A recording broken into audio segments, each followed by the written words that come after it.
मोदी सरकार को सत्ता में आए 9 साल पूरे हो चुके हैं। इन 9 सालों में देश की बदहाली और पिछड़ेपन का सबसे बड़ा कारण सरकारी संस्थाओं की दुर्गति है।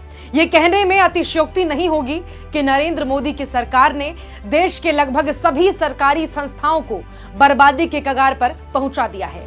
सेंट्रल यूनिवर्सिटी के फंड में कटौती से लेकर छात्रों को मिलने वाले स्कॉलरशिप में भारी कमी कर दिए गए हैं। एक तरफ जहां सरकार युवाओं का भविष्य बिगाड़ ही रही है, तो दूसरी तरफ ईडी, सीबीआई और इनकम टैक्स का धड़ल्ले से दुरुपयोग करके देश के लोकतंत्र को खतरे में डाल रही है।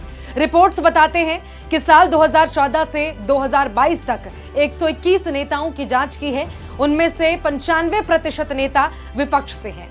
मोदी सरकार इन जांच एजेंसियों को अपने हाथों की कठपुतली बनाकर ऐसे इस्तेमाल कर रही है कि अन्य विपक्षी दलों से भाजपा में गए भ्रष्टाचारियों के ऊपर कोई शिकंजा नहीं कसा जाता है। देश की जनता ये बात कभी नहीं भूलेगी कि नारायण राणे, बीएस येदियुरप्पा, रमेश पोखरियाल, मुकुल रॉय, रेड्डी ब्रदर्स, शिवराज सिंह चौहान, हेमंत बिस्वा शर्मा जैसे भ्रष्ट नेताओं के ऊपर कोई कार्रवाई नहीं होती है।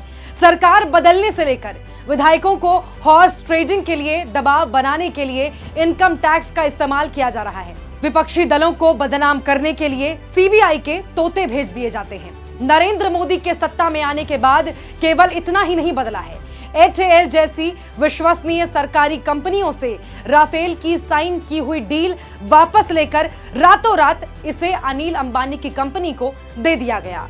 BSNL के खंडहर पर अब भी प्राइवेट टेलीफोन कंपनियों के झंडे लहरा रहे हैं। देश के ज्यादातर एयरपोर्ट मोदी के मित्र अडानी को बेच दिए गए हैं।